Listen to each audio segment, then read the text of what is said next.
What are some secrets about the company you work for?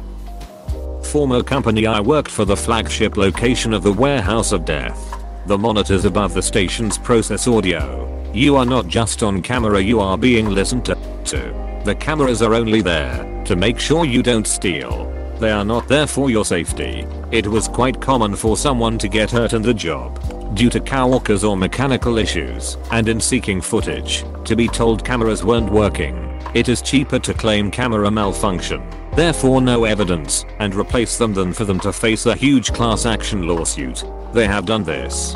The MGRS are bored and regularly will listen/watch you, rate your body, take/trade pictures of you, etc. If you steal either product from the floor or from the cafeteria, you will get caught. Metal detectors at the dock regularly don't work.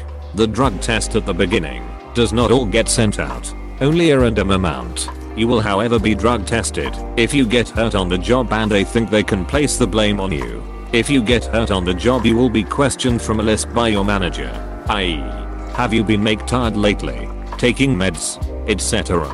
You do not have to answer these. These are used to assess blame. Your blame. If you need a hospital/ambulance, do not go to the on-site nurse. Take a fucking ambulance. Depending on the nurse, some do have ethics there. You might be assessed as safe to go back to work when you aren't. If you get badly hurt on the job, you will be interviewed by a lawyer or two representing the company. 99% of the time they will not tell you it is a lawyer. You will be receiving a phone call or sent 2 hours to talk to an HMAZON representative or some other bullshit garth that isn't quite a lie but still obscures the truth.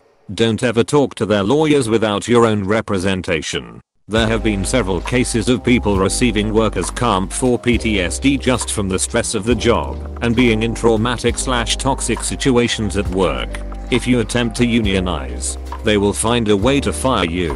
They have a million rules, and of course at some point you have broken at least one of them. If you pet my boss's dog before you grate the boss before an interview, you are 90% more likely to be hired. Should I pet the boss as well? Would that raise or lower my chances of getting the job? Rub his belly for good measure. I used to work for a very well-known British pub chain. We had to put the date we opened the bottle on every bottle, so we knew when to throw it away, even if it was still full. Management would make us go through the bottles twice a month and change the dates, so we would never have to throw bottles away. Also, if we dropped a crate and smashed a lot of one particular item of stock, we would have a briefing telling us to convince customers to order doubles then pour less than singles till we could make up the difference of the stock we had lost. Convince customers to order doubles then pour less than singles till we could make up the difference of the stock we had lost. Mate, that's a little bit illegal and goes against the Licensing Act and Measures Act. Report it FFS. And what would have happened? Nothing. They told us to do was in writing. So it would be a case of he said she said. They would have no consequences and you get no shifts going forward. I haven't worked there for years, and when I did, it was the kind of job you have when you can't get any other job. You pretty much clock your hours and get enough experience that you can move on to a less awful company. The reality is when you're on a 0-hour contract with bills to pay during a recession, you just do as you're told. Worked for Home Depot. If you ask us to check in the back for an item that's out of stock on the front shelf, we just sit around in receiving for a few minutes on smoke break and come out to tell you we're sadly out of stock cause all our inventory comes straight off a truck and gets put on the shelves the night before. That's what I did when I worked in retail. I would tell the customer, sorry, we just got our last order in, and what they want unfortunately wasn't in that order. They would insist. So we would look it up on the computer. Still same response, that product isn't in right now. Still insist. So we would entertain them by saying we would look out the back. That was the time we would use to quickly scroll through Facebook, send some texts, maybe grab a bite to eat, etc. If you told someone you're going to check the back and just forgot to get back to them, how long would they wait? What if someone is still waiting in the middle of the store for you to check the back all this time later? Used to work at a scrapyard. They know a lot of what they get is stolen. They don't care. They rig the scales too. This wasn't just the one I worked at. This is the norm. Probably Mob Dog too. A shadier industry you will not find. You never heard of Amazon Hub? You probably already knew this, but health insurance in the US is a total scam. I work in dentistry. Say for us to do a filling, materials plus labor, we need $100. We tell the insurance company this, and they say well that's great, but we will pay $20 in order for us to just break even. Over time we have had to increase and inflate our prices. So when patients paying out of pocket come in, they get to pay these crazy fees. We have to charge one flat rate for insurance and non-insurance patients alike, or it's discrimination. Oh, and that's not the end. Even if you have insurance, you have to pay your premium, meet your deductible, pay your copay up front if you have one, and you can't go over your plan limit or you get the bill. Some plan limits are so restrictive it's laughable. You can get your cleaning every 6 months and get one filling once per year. Need anything more than that, or any extensive work, gotta get it pre-authorized. We submit all the paperwork, which includes x-rays, charting, a statement from the doctor about why you need the treatment, and your whole history. Pre-auth gets denied. We get to appeal the denial and threaten to take the matter to the state board, and usually that works. But that can take weeks, and meanwhile the patient is waiting for treatment that can't really wait. Getting them to pay us is a whole other matter. They can take months to pay a claim and will try their absolute hardest not to. I called a company once for a year-old claim to find out why it was denied. It wasn't. There was just an error, which is code for we didn't want to pay it and were hoping you would notice. Fudge. United States health insurance. Weird. Like 15 years ago I had to have a root canal, and once I told them I didn't have insurance they dropped the price almost 50%. Lot of places have acquired extensive cash discounts, mostly small practices, and sometimes you gotta ask or talk to a few people. Sometimes salespeople call, and after their pitch they ask if I'm allowed to make purchase decisions, and I tell them no. But the truth is, I'm indeed allowed to make purchase decisions. Diabolical. Well, if it ain't the invisible buyer.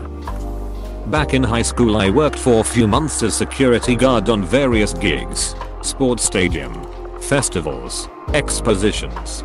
Guards work for less than minimum wages. They have almost no training at all, and they often don't have authority to do anything else than to say you can't do that. Also, a lot of people in industry are really stupid.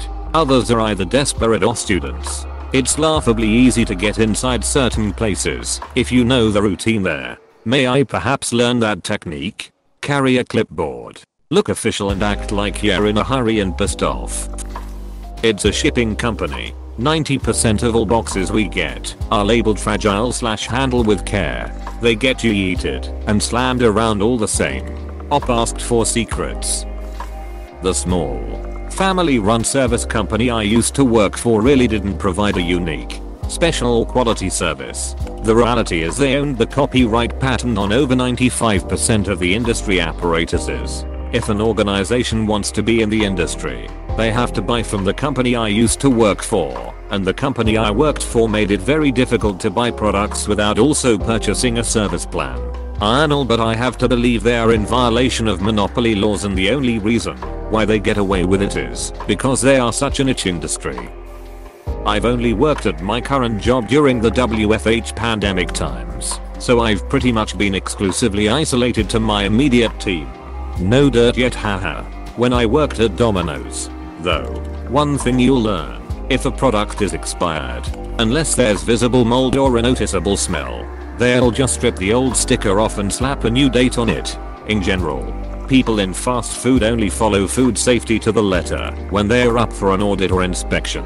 I worked at a McDonald's that was pretty strict when it came to food safety. Anything that was made incorrectly or cross-contaminated went into the food waste bucket. It all was accounted for. None of the frontline employees ever got crap for dumping a whole tray of meat when we needed to. Might be a corporate versus franchise owned thing too. All of the Domino's in my region are franchise owned, where food cost is more expensive and thus inventory is always more limited. A higher up holler choose to work for a corporate owned Domino's said food cost at those stores was pretty much irrelevant, and they would freely toss anything for any real. Son, They had stuff in a near unlimited supply. Supermarket worker here, not saying which one. One thing I've noticed is that pretty much every store violates the Fijiot of OSHA, unless it's inspection day. Seeing pallets standing upright and keys in the machinery, baler slash compactor slash pallet jack, is extremely common. I've at 3 different retailers, all of them had a key in the baler that had broken off in it, so that it was always on. Wow, that's actually really bad. My company does semi-regular safety audits, basically an internal OSHA-esque inspection, to catch violations before any actual government agents decide to pay a visit, and the boss will always tell me that my #1 priority is to be in physical possession of the baler and jack keys when they aren't actively in use, because leaving them in is an instant fail in our auditor's eyes. I can't imagine having the key broken off like that and not getting it fixed as soon as possible. That could easily lead to people getting fired from our stores. I work in a deli. Trust me, I know how thick you actually want the slice, and no, it is not thin.